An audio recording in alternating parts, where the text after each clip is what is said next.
ஏன்க்கா பார்க்க ரொம்ப சோகமா இருக்கீங்க? அதை ஏன் கேட்குற? இந்த ஃப்யூச்சரு, கெரியர், எக்ஸாமை நினச்சா ஒரே டிப்ரெஷனாக இருக்குது. மனசில் ஒரு சந்தோஷமே இல்லை. ஓ! இதான் விஷயமாக்கா? இதுக்காக ஏன் சோகமா இருக்கீங்க? சந்தோஷங்கிறது வெளியில எங்கேயும் இல்லக்கா, நம்ம உள்ளத்துக்குள்ள தான் இருக்கு. உள்ளத்துக்குள்ளேயா? அது எப்படி நம்ம நினச்சா சந்தோஷம் வந்துருமா? கரெக்டா சொன்னீங்கக்கா.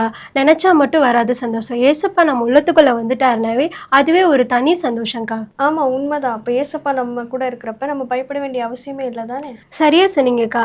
ஏசப்பா நம்ம உள்ளத்துலயா இருக்கட்டும், இல்லத்துலயா இருக்கட்டும், அவர் வந்தாலே சந்தோஷம்தான்க்கா. இப்ப அத பத்தி ஒரு பாட்டு கேட்போமா? இயேசு என் உள்ளத்தில் ஆனந்தமே, இயேசு என் உள்ளத்தில் ஆனந்தமே, இயேசு என் உள்ளத்தில் ஆனந்தமே, இயேசு என் உள்ளத்தில் ஆனந்தமே. ஆனந்தம் ஆனந்தம் ஆனந்தம் ஆனந்தம் ஆனந்தம் ஆனந்தம் ஆனந்தம் ஆனந்தம் ஆனந்தம் ஆனந்தம் ஆனந்தம் ஆனந்தம் ஆனந்தம் ஆனந்தம். இயேசு என் இல்லத்தில் ஆனந்தமே, இயேசு என் இல்லத்தில் ஆனந்தமே, இயேசு என் இல்லத்தில் ஆனந்தமே, இயேசு என் இல்லத்தில் ஆனந்தமே. ஆனந்தம் ஆனந்தம் ஆனந்தம் ஆனந்தம் ஆனந்தம் ஆனந்தம் ஆனந்தம் ஆனந்தம் ஆனந்தம் ஆனந்தம் ஆனந்தம் ஆனந்தம் ஆனந்தம் ஆனந்தம். இப்போ இந்த பாட்டுக்கு நம்ம ஆக்ஷன் கற்றுக்கலாமா? இயேசு என் உள்ளத்தில் ஆனந்தமே, இயேசு என் உள்ளத்தில் ஆனந்தமே, இயேசு என் உள்ளத்தில் ஆனந்தமே, இயேசு என் உள்ளத்தில் ஆனந்தமே. ஆனந்தம் ஆனந்தம் ஆனந்தம் ஆனந்தம் ஆனந்தம் ஆனந்தம் ஆனந்தம் ஆனந்தம் ஆனந்தம் ஆனந்தம் ஆனந்தம் ஆனந்தம் ஆனந்தம் ஆனந்தம். இயேசு என் இல்லத்தில் ஆனந்தமே, இயேசு என் இல்லத்தில் ஆனந்தமே, இயேசு என் இல்லத்தில் ஆனந்தமே, இயேசு என் இல்லத்தில் ஆனந்தமே. ஆனந்தம் ஆனந்தம் ஆனந்தம் ஆனந்தம் ஆனந்தம் ஆனந்தம் ஆனந்தம். டியர் சில்ட்ரன், இன்னைக்கு நான் உங்களுக்கு சொல்ல வர்ற காரியம் என்ன அப்படின்னா, பி யுவர் செல்ஃப். உங்களோட ஒரிஜினாலிட்டியில நீங்க இருங்க அப்படிங்கிறது. ஏன் இதை நான் சொல்றேன் அப்படின்னா, அநேக நேரங்கள்ல நம்ம யாரையோ போல நடக்கிறதுக்கு முயற்சி செய்யும் பொழுது நம்மளோட ஒரிஜினாலிட்டியவே நம்ம லூஸ் பண்ணிடுறோம். பாருங்களேன், கடவுள் ஒவ்வொருவரையும் யூனிக்கா படைச்சிருக்கிறார். ஒவ்வொருவரையும் ஒரு தனித்தன்மையோட, ஒரு தனித்துவம் வாய்ந்தவங்களா படைச்சிருக்கிறார். ஒருவேளை உடல் அமைப்புல நம்ம பிறந்திருக்கிற குடும்பத்தின் பின்னணியங்கள் மாறுபட்டா கூட, நம்மளோட ஃபேமிலி பேக்ரவுண்ட் வித்தியாசமா இருந்தா கூட, நம்ம ஒவ்வொருவருமே கடவுளால தனித்தன்மை வாய்ந்தவங்களா தான் படைக்கப்பட்டிருக்கோம். அவர் ஒவ்வொருவரையுமே பிரத்யேகமா யோசிக்கிறாரு. நம்மளுடைய எதிர்காலத்தை குறித்து அவர் தீர்மானிக்கிறாரு. நம்மை நேசிக்கிறவரா இருக்கிறாரு. அப்ப முதலாவது நீங்க உங்களை நேசிக்கிறதுக்கு அடையாளம் என்ன அப்படின்னா, உங்களோட காரியங்களை நீங்க எப்பவும் உங்களுடைய பாவத்திலேயே நீங்க செயல்படுறதுதான். யாரையோ போல நான் செஞ்சாதான் என்னை எல்லாரும் அங்கீகரிப்பாங்களோ அப்படின்னு சொல்லி மற்றவர்களுடைய அங்கீகாரத்திற்காக உங்களை மாற்றிக்கொள்ளாதீங்க. நீங்க எதை மாற்றிக்கொள்ளலாம்? உங்களுடைய குணாதிசயங்களை மெருகேற்றுறதுக்காக பெரியவர்களின் ஆலோசனையின்படி நல்ல வாழ்க்கை வாழுகிற ரோல் மாடல்ஸை பார்த்து அவங்கள போல செய்ய நம்ம ப்ராக்டிசஸை மாற்றி அமைக்கலாம். ஃபார் எக்ஸாம்பிள், அதிகாலையில் நான் எழும்புவேன், அவங்கள போல நிறைய நேரம் நான் வாசிப்பேன், எழுதி பார்ப்பேன், நல்லா படிப்பேன், அவங்கள போல நான் நல்ல ரன்னராக வருவேன், அத்லெட்டிக்ஸில் நான் சாதிப்பேன். இப்படி யாரோ ஒரு முன்மாதிரியை வச்சு நீங்கள் ப்ராக்டிஸ் பண்ணலாம். ஆனால் யாரை போலவோ பேச, நீங்கள் உடை அணிய அல்லது அவர்களைப் போலவே நான் செயல்பட்டால் தான் அங்கீகரிக்கப்படுவேன்னு சொல்லி உங்களோட ஐடென்டிட்டியை லூஸ் பண்ணிடாதீங்க. Don't lose your identity because you are unique. Be yourself. God bless you. இயேசு கிறிஸ்துவின் இனிதான நாமத்தினாலே இந்த ஸ்டூடெண்ட் டைம் நிகழ்ச்சியை பார்த்து கொண்டிருக்கிற உங்கள் யாவரையும் அன்போடு நாங்கள் வாழ்த்தி வரவேற்கிறோம். எல்லோரும் நல்லா இருக்கீங்களா? சந்தோஷமாக இருக்கீங்களா? இந்த 52 நாட்களும் உங்களோடு கூட ஏசப்பா பேசும்படி இப்படிப்பட்டதான ஒரு நேரத்தை உங்களுக்கு ஆயத்தப்படுத்தி கொடுத்துருக்கிறார். நீங்கள்லாம் ஏசப்பாவோட பார்வையில் ரொம்ப ரொம்ப ஸ்பெஷலானவங்க. நீங்கள் ஏசப்பாவோட பார்வையில் விலையேற பெற்றவங்கன்னு சொல்லலாம். பார்த்தீங்களா, மாணவர்களாக இருக்கிற உங்களோடு கூட ஜீசஸ் பேசணும்னு ஆசைப்படுறாங்க, நிறைய மோட்டிவேஷ்னல் ஸ்பீச் உங்களுக்கு கொடுக்கணும்னு ஆசைப்படுறாங்க, உங்கள் வாழ்க்கையில் வெற்றிக்கான படிகளை எப்படி சுதந்திரிக்கணும் அப்படின்னு சொல்லித்தர ஆசைப்படுறாங்க. நீங்கள்லாம் மொத்தமாக உங்களை சொல்லணும்னா நீங்கள் ரொம்பவே கொடுத்து வச்சவங்க. ஆமாம், ஸ்கூலுக்கு போய்கிட்டு இருக்கிறீங்களா, காலேஜ் போயிட்டுருக்கீங்களா? ஆமாம், உங்கள் காலேஜில் நீங்கள் ஸ்கூலில் படிக்கிற இடத்துல உங்கள் டீச்சர்ஸாக இருக்கட்டும், உங்கள் பிரின்ஸ்பலாக இருக்கட்டும், உங்களை கைட் பண்ணுற யாராக இருந்தாலும் அவங்கக்கிட்ட நல்ல பேர் வாங்கணுன்னா ரொம்ப ரொம்ப கஷ்டங்க. ஆமாம், வார்த்தை சொல்லுவாங்க, ஒருத்தர்கிட்ட நல்ல பேர் வாங்கணுன்னா நிறையா நாட்கள் ஆகுமா, ஆனால் அவங்கள்ட்ட அதே நேரம் கெட்ட பேர் வாங்கணுன்னா ஒரு நிமிஷம் போதும் அப்படின்னு சொல்லுவாங்க. நம்ம வாழ்க்கையை பார்க்குறாங்க, நம்ம நடத்தையை பார்க்குறாங்க, நம்ம மற்றவங்க கூட பழகிற விதங்களை பார்க்குறாங்க. இப்படி ஒவ்வொன்றா பார்த்து பார்த்து தான் இந்த பிள்ளை பெஸ்ட்டான ஸ்டூடெண்ட்டு, இவளை இந்த கிளாஸில் லீடராக போடலாம், இவக்கிட்ட இந்த பொறுப்பை கொடுக்கலாம் அப்படின்னு சொல்லி உங்கள் பிரின்ஸ்பாலாக இருந்தாலும் சரி, உங்கள் ஹெச்எம்மாக இருந்தாலும் சரி, உங்கள் டீச்சர்ஸாக இருந்தாலும் சரி, உங்களை கோஆர்டினேட் பண்ணுறவங்களா இருந்தாலும் சரி, யாராக இருந்தாலும் உங்களை பார்த்து உங்களோட காரியங்கள் எல்லாம் மார்க் போட்டு இந்த பிள்ளை இந்த விஷயத்தில் பெஸ்ட்டாக இருப்பா, இவ எல்லா கூடயும் அன்பாக பழகுவா, இதை உடனே சொல்கிற காரியத்துக்கு கீழ்ப்படிவா அப்படின்னு சொல்லி நல்ல பேர் வாங்குறதுக்கு ரொம்ப ரொம்ப கஷ்டமாக இருக்கும். ஆனால் நீங்கள் இன்றைக்கி நல்ல பேர் வாங்கிட்டு இருக்கிறீங்க. உங்கள் பெற்றோருக்கும் நீங்கள் படிக்கிற இடத்துலையும் மதிப்பு கொடுத்து அவங்களுக்கு ஹானர் பண்ணுறீங்க அப்படின்னு சொல்லி நாங்கள் நம்புகிறோம். நிச்சயமாக நீங்கள் அப்படிப்பட்ட ஸ்டூடெண்ட்டாக வாழணும் அப்படின்னு சொல்லி மனதார உங்களை வாழ்த்துறோம். ஆமாம், இன்றைக்கும் ஒரு அழகான ஆக்ஷன் சாங் பார்த்துருப்பீங்க. பாட்டெல்லாம் உங்களுக்கு நல்லா பிடிச்சிருக்கா? நீங்களும் அந்த பாட்டை பாடிக்கிட்டே இருங்க. அடுத்ததாக தோல்விகளை எப்படியெல்லாம் மேற்கொண்டு வெற்றிக்கான படிகளை நம்ம சுதந்திரிக்கணும் அப்படிங்கிற டிப்ஸ் எல்லாம் நீங்கள் கேட்டிங்கல்ல, உண்மைதான். இந்த வாலிப வாழ்க்கையில் கூட நிறைய வாலிபர்கள் இன்னைக்கு விரக்தியாகி போயிடுறாங்கல்ல. இதை என்னால் ஃபேஸ் பண்ணவே முடியாதுப்பா, எந்த காரியத்தில் என்னால் ஜெயிக்கவே முடியாது அப்படின்னு சொல்லி குறிப்பிட்ட காரியங்களை நினச்சி, குறிப்பிட்ட அந்த நடந்த இன்சிடெண்ட்டை நினச்சி நீங்கள் சோர்ந்து போய் ஒரு மூலையில் உட்காராமல் எந்திரிச்சு நீங்கள் செலக்ட் பண்ணுற தெரிந்தெடுக்கிற காரியம் என்ன அப்படின்னு சொல்லி யோசித்து பார்க்கணும். சங்கீதம் 37ஆம் அதிகாரம் 5வது வசனம் எல்லாம் சொல்லப்பட்டிருக்குது தெரியுமா? உன் வழியை கர்த்தருக்கு ஒப்பு கொடுத்து அவர் மேல் நம்பிக்கையாயிரு, அவரே காரியத்தை வாய்க்க பண்ணுவார். பாருங்களேன், கர்த்தர் மேலே நம்ம நம்பிக்கையை வைத்து நம்ம வழிகளை எல்லாம் அவர் கைகளில் நம்ம ஒப்பு கொடுக்கும் பொழுது அவர் நம்முடைய காரியங்களை எல்லாம் வாய்க்க பண்ணுகிறாராம். நம்ம நினைக்கிறோம், நான் படிக்கிற இந்த படிப்பை ஆண்டவர் எனக்கு ஆசீர்வாதமாக மாற்றி தரணும், நான் எழுதுகிற இந்த எக்ஸாமில் நான் நல்லா வின் பண்ணணும், நான் நல்ல மார்க் வாங்கணும் அப்படின்னு சொல்லி நம்ம காரியங்களிலெல்லாம் ஒரு வெற்றியை எதிர்பார்த்து தான் இன்றைக்கி இருக்கிற ஸ்டூடெண்ட் போயிட்டுருக்குறோம். நம்ம கிளாஸில் என்ன சொல்லி கொடுக்குறாங்க, நம்ம எப்படி நம்ம கவனிக்கிறோம், அந்த பாடத்தை நம்ம எப்படி எழுத போகிறோம் நாளைக்கு அப்படின்னு சொல்லி ஒவ்வொரு நாளும் நம்ம படிக்கிற காரியத்தில் ஒரு வெற்றி பெறணும் அப்படின்னு சொல்லி நம்ம நினைக்கிறோம். ஆனால் அந்த காரியத்தில் ஆண்டவர் மேலே நம்ம நம்பிக்கை வைக்கும்போது ஆண்டவர் நம்ம காரியத்தை எல்லாம் வாய்க்க பண்ணுகிறாராம்.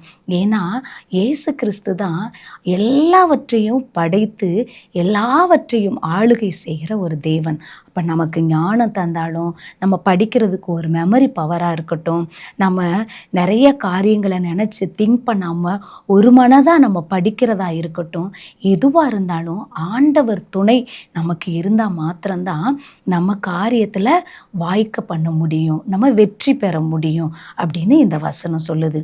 பாருங்களேன், இயேசு கிறிஸ்து இந்த பூமியில் வாழ்ந்த பொழுது ஒரு கிராமத்துக்கு அடிக்கடி போவாங்க. அந்த கிராமம் என்னன்னா பெத்தானியா அப்படிங்கிற ஒரு கிராமம். அந்த கிராமத்தில் ஒரு வீட்டில் 2 அக்கா தங்கச்சி இருந்தாங்க. அந்த கிராமத்துக்கு ஜீசஸ் ஊழியத்துக்கு போகும் பொழுது ஏதோ ஒரு வழியில் ஏசப்பாவை பார்க்குறாங்க. மார்த்தாள் அப்படிங்கிற ஒரு சிஸ்டர் அவங்க சொல்கிறாங்க, ஜீசஸ் எங்கள் வீட்டுக்கு நீங்கள் வாங்க அப்படின்னு சொல்லி மார்த்தாள் அக்கா அவங்க வீட்டுக்கு கூட்டிகிட்டு போகிறாங்க. இந்த மார்த்தாளுக்கு மரியாள் அப்படிங்கிற ஒரு சகோதரி இருக்கிறாங்க. அவங்க 2 பேர் வீட்டில் இருக்கும்போது ஜீசஸ் அவங்க வீட்டுக்கு வந்துட்டாங்கன்னா அவங்க என்ன செய்வாங்க, வேகமாக போய் அவங்களுக்கு சமையல் ரெடி பண்ணுறது, என்ன ஜூஸ் ஜீசஸ் குடிப்பாங்க, களைப்பாக வந்திருக்காங்களே அப்படின்னு சொல்லி வீட்டில் எல்லா வேலைகளையும் பரபரப்பாக செஞ்சிட்ருக்குறாங்க. யார்? இந்த மார்த்தாளக்கா, உங்கள் வீட்டுக்கு இன்றைக்கி ஜீசஸ் வர்றாங்கன்னு வச்சுக்கோங்களேன், நீங்கள் என்னெல்லாம் பண்ணுவீங்க? ஏசப்பாவுக்கு என்ன பிடிக்கும்? நான் கேள்விப்பட்டிருக்கேன், ஆமாம் ஃபிஷ்னால் நல்லா சாப்பிடுவார் அப்படின்னு சொல்லி நம்ம இன்றைக்கி என்ன செய்யலாம்? ஃபிஷ் குழம்பு வைக்கலாம், ஃப்ரை பண்ணலாம், சிக்கன் மட்டன் சுக்கா வைக்கலாமா அப்படின்னு சொல்லி வெரைட்டியான சாப்பாடு கொடுத்து அவர் இருதயத்தை சந்தோஷப்படுத்தணும். ச்சே, உங்கள் வீட்டில் மாதிரி நான் எங்கேயுமே சாப்பிட்டதில்லை மார்த்தாள் அப்படின்னு சொல்லணும். ஏசப்பாட்டை எப்படியாவது நம்ம பாராட்ட பெற்றுக்கொள்ளணும், அவருடைய இருதயத்தை நம்ம சந்தோஷப்படுத்தணும் அப்படின்னு சொல்லி நீங்கள் நினைப்பீங்கல்ல, அதே போல் தான் அந்த மார்த்தாள் அக்காவும் நினச்சாங்க. எல்லா வேலையும் வேகமாக செய்கிறாங்க, ஜீசஸ் பசியோடு வந்திருப்பாங்களேன்னு சொல்லிட்டு எல்லா வேலையும் பரபரப்பாக செய்கிறாங்க பாருங்க. ஆனால் இந்த மரியாள் என்ன செஞ்சாங்க தெரியுமா? எந்த வேலையும் செய்யலை. வேலையே செய்யலைன்னு சொன்னாவே நமக்கெல்லாம் கோவமாக வரும், அப்படி தானே? ஒரு ஆள் வேலை செஞ்சுட்டு இருக்கும்போது இன்னொரு ஆள் ஹெல்ப் பண்ணணும்ல. ஆமாம், ஒரு ஆள் சிக்கன் பொரிச்சிட்டு இருந்தாங்கன்னா இன்னொரு ஆள் வேறு ஏதாவது குழம்பு வைக்கணும், அப்போ தானே ஜீசஸ்க்கு சீக்கிரமாக சாப்பாடு கொடுக்க முடியும். ஆனால் இந்த மரியாள் செலக்ட் பண்ணது என்ன தெரியுமா?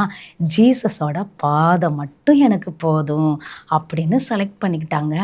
செலக்ட் பண்ணிவிட்டு ஏதாவது ஹெல்ப் பண்ணிவிட்டு ஏசப்பாட்டு நின்றுக்கிட்டே பேசிக்கிட்டு கிச்சன்லேருந்து ஒரு சத்தம் கொடுத்துட்டு, ஜீசஸ் எந்த ஊர் போயிட்டு வந்தீங்க, நேத்திக்கு எந்த கிராமத்துக்கு போனீங்க, நல்லா இருந்தது அவங்க ஊழியெல்லாம், உங்கள் கூட இருக்கிற சீஷர்கள்லாம் எப்படி இருக்கிறாங்க அப்படின்னு சொல்லிட்டு ஏதாவது விசாரிச்சுக்கிட்டு சத்தம் கொடுத்துட்டு இருப்பாங்களா? இவங்க ஒன்றும் எனக்கு வேண்டாம்ப்பா, ஜீசஸ் பாதம் மட்டும் போதுன்னு இந்த மரியாளக்கா உட்காந்துட்டாங்க. இந்த மார்த்தாளுக்கு கோபம் வருமா வராதா? கண்டிப்பாக வரும். உங்களுக்கா இருந்தாலும் எனக்கா இருந்தாலும் வரும்ல. ஆமாம், உங்கள் வீட்டிலலாம் வந்து கேட்டால் தான் தெரியும். உங்கள் தங்கச்சியோ உங்கள் அக்காவோ ஒரு வேலை செஞ்சால், அம்மா அவளை இந்த வேலை செய்ய சொல்ல மாட்டிங்களா? நான் தான் இன்றைக்கி வீடு கூட்டினேன்ல, அவளை பாத்திரத்தை கழுவ சொல்லுங்கள். நான் தான் இன்றைக்கி ட்ரெஸ்ஸை காய போட்டேன்ல, இன்றைக்கி அவளை மடித்து வைக்க சொல்லுங்கள். அப்படியெல்லாம் சொல்லுவீங்க தானே? ஆமாம், நிறைய பேர் சிரிக்கிறீங்க, நல்லா தெரியுது. இதே போல் தான் நம்ம மட்டும் எல்லா வேலையும் செஞ்சால் கடுப்பாக தான் இருக்கும். அதே போல் இந்த மார்த்தாளுக்கு ரொம்ப கோபம் வந்துருச்சு.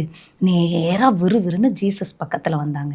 இங்கே பாருங்கள் ஜீசஸ், உங்களுக்கு கொஞ்சம் கூட கவலையே இல்லையா? நான் ஒருத்தி மாத்திரம் கிச்சனில் இவ்வளோ வேலை பார்த்துட்ருக்கேன், அதுவும் யாருக்காக? உங்களுக்காக தான். உங்களை நல்லா கவனிக்கணும், திருப்தியாக சாப்பாடு கொடுக்கணும், அடுத்த ஊழியத்தை நீங்கள் தொடங்கணும்ல. நான் எவ்வளோ கஷ்டப்பட்டு வேலை பார்த்துட்ருக்கேன். இந்த பாருங்கள், இந்த மரியாள் உங்கள் பக்கத்துலேயே உட்காந்துட்டு வாயை பேசிகிட்டு இருக்காளே, இது உங்களுக்கு நியாயமா ஜீசஸ் அப்படின்னு சொல்லி கேட்குறாங்க. இன்றைக்கி நிறைய நேரத்தில் நம்மளும் எனக்கு பிடிச்ச என்னோட லவர் என்னை விட்டுட்டு போயிட்டான், இது நியாயமா ஜீசஸ்? எங்களை ஏதாவது எனக்கு பிடிச்ச ஆள் கூட நீங்கள் சேர்த்து வைக்கலாம்ல, இப்படியெல்லாம் நம்ம கேட்டுட்ருக்குறோம்ல. ஆமாம், ஏசப்பா இதே மாதிரி நம்மளுடைய சிந்தனைகளையும் நம்ம இருதயத்தில் இருக்கிற காரியங்களையும் அவர் அறிஞ்சிருக்கிறாரு. மார்த்தாளோட இருதயத்தில் இருக்கிற காரியத்தை அறிஞ்சிருந்தாங்க. மார்த்தாள் என்ன செஞ்சாங்க தெரியுமா? வேலை செய்தது மாத்திரம் இல்லை, பற்பல காரியங்களை குறித்து அவ கவலைப்பட்டாள் அப்படின்னு வேதம் சொல்லுது.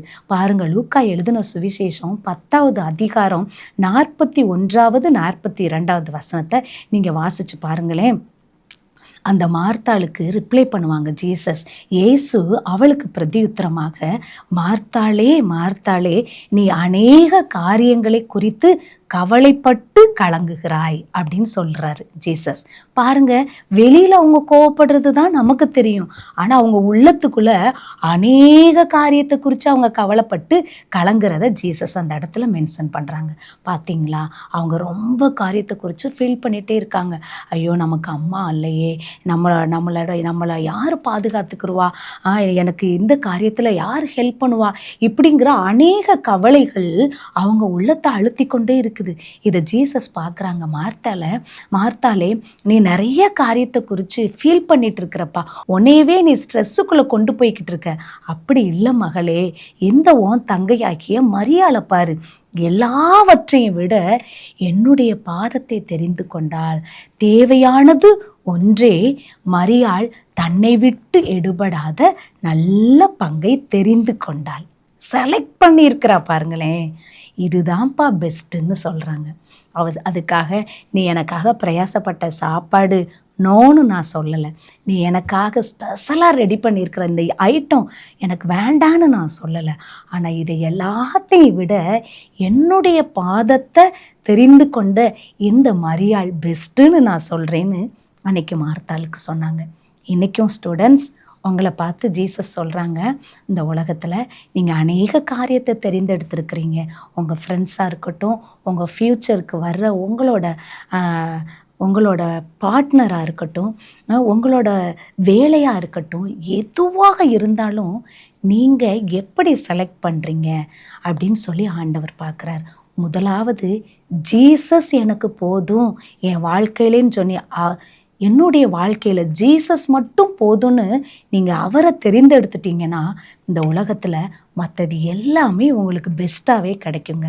அதனால் ஏசப்பாவுக்கிட்டேயே ஒரு பாராட்டை பெற்றுக்கொண்ட மரியாளை இந்த இடத்துல நம்ம பார்க்குறோம். இன்றைக்கி மனிதர்களாக இருக்கிறவங்கள்ட்டையே நல்ல பேர் நம்மளால் வாங்க முடியல. ஜீசஸ்ட இருதயத்தை பார்க்குற அவர்கிட்ட நம்ம நல்ல பேர் வாங்கணும்ல. இந்த மரியாள் அதை தான் செஞ்சாங்க. நீங்களும் மரியாளை போல் ஆண்டவரை ஃபஸ்ட்டாக செலக்ட் பண்ணி மற்ற எல்லாத்துலேயும் நீங்கள் வெற்றி பெறணும் அப்படிங்கிறது எங்களுடைய அன்பான வாழ்த்துக்களை அக்கா உங்களுக்கு சொல்லிக்கொள்ள ஆசைப்படுறேன். நீங்களும் ஜீசஸ், நீங்கள் எனக்கு போதும் ஆண்டவரே, நீங்கள் ஃபஸ்ட்டு என் வாழ்க்கையில் இருந்தால் போதும்ப்பா அப்படின்னு சொல்லி அவரை நீங்கள் தேர்ந்தெடுத்துட்டீங்கன்னு சொல்லி வச்சுக்கோங்களேன்.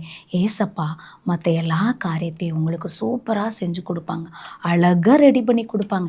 நீங்கள் நினைக்கிறத காட்டிலும் உங்கள் லைஃப் ஆசீர்வாதமாக இருக்கும். உங்கள் லைஃப்பில் என்னென்னலாம் கிடைச்சா நல்லா இருக்கும்னு நீங்கள் நினைக்கிறீங்களோ அதை விட பல மடங்கு மேலான ஒரு பிளெஸ்ஸிங்கை ஜீசஸ் உங்களுக்கு தருவாங்க. ஏன்னா அவர் தானே உங்களை படைச்சிருக்கிறாரு, அவர் தானே உங்களை அழகாக பிளெஸ் பண்ணி உங்களை ஆசீர்வதிக்கணும்னு விரும்புகிறாரு. அவரை போல் உங்களை ஆசையாக ஆசீர்வதிக்கிறவங்க யாருமே இந்த உலகத்தில் இருக்க முடியாது. அப்போ அவர் தானுங்க உங்களுக்கு வேணும். அப்போ நீங்கள் ஜீசஸ் கிட்ட சொல்லுங்கள், மரியாளை போல் ஆண்டவரே, என்னை விட்டு எடுபடாத ஒரு நல்ல பங்கு நீங்கள் தான், ஒரு நல்ல பெஸ்ட்டான ஃப்ரெண்டு நீங்கள் தான் ஜீசஸ்னு நீங்கள் இன்றைக்கிலேருந்து சொல்லி பாருங்கள். ஏசப்பா உங்கள் வாழ்க்கையை அநேகருக்கு ஆசீர்வாதமாக மாற்றுவார். இந்த நேரத்துலையும் ஏசப்பா, மார்த்தாளை போல் நான் நிறைய காரியங்களை குறித்து பாரப்பட்டு கவலைப்பட்டு என்னையே நான் ஸ்ட்ரெஸ்ஸுக்குள்ளே கொண்டு போக விரும்பல ஆண்டவரே. அந்த மரியாதை போல் நானும் உங்களை செலக்ட் பண்ணி உங்கள் பாதத்திலிருந்து உங்கள் கிருபையான வார்த்தைகளை பெற்றுக்கொண்டு நான் வெற்றியுள்ள ஒரு வாலிப வாழ்க்கை வாழ, இந்த மாணவ பருவத்தை நான் வெற்றியாய் கடந்து செல்வதற்கு நீர் எனக்கு உதவி செய்யுங்கப்பான்னு சொல்லி நீங்கள் கேட்பீங்கன்னா நிச்சயமாக ஜீசஸ் உங்களுக்கு உதவி செய்வாங்க. எப்பொழுது கண்களை முடி இருந்த இடத்துல இருந்து ஜெபிப்போமா? அன்பு தகப்பனே, நாங்கள் உமக்கு நன்றி செலுத்துகிறோம்ப்பா. இந்த ஸ்டூடெண்ட் டைம் நிகழ்ச்சியின் மூலமாக அப்பா சந்திக்கிற ஒவ்வொரு கண்மணி பிள்ளைகளுக்காக உமக்கு நாங்கள் நன்றி செலுத்துகிறோம் சுவாமி. ஆண்டவரே, ஒவ்வொருவரின் வாழ்க்கையும் ஆண்டவரே நீங்கள் ஆசீர்வதித்து கொடுக்க இன்றைக்கும் நீங்கள் ஆசையுள்ள தேவனாக இருக்கிறீங்கப்பா. இந்த மரியாதை போல இயேசு மாத்திரம் எனக்கு போதும், நீர் ஒருவரே எனக்கு வேண்டும்னு சொல்லி உண்மை செலக்ட் பண்ணுற பிள்ளைங்களாக காணப்பட உதவி செய்யுங்கப்பா. இந்த வாலிப வயதில் இன்னும் அதிகமாய் உண்மை தேடவும் உம்முடைய பாதத்தை பற்றி கொள்ளவும் ஆண்டவரே அப்பா, நீங்கள் இருந்தால் என் வாழ்க்கையில் போதும், மற்ற எல்லா ஆசீர்வாதமும் எனக்கு கிடைத்துவிடும் என்று சொல்லி உம்மை அறிந்து கொள்ள உங்கள் மேலே நம்பிக்கை வைக்க கர்த்தர் உதவி செய்யுங்க. இயேசு கிறிஸ்துவின் நாமத்தில் ஜெபிக்கிறோம் ஜீவனுள்ள நல்ல பிதாவே, ஆமேன்.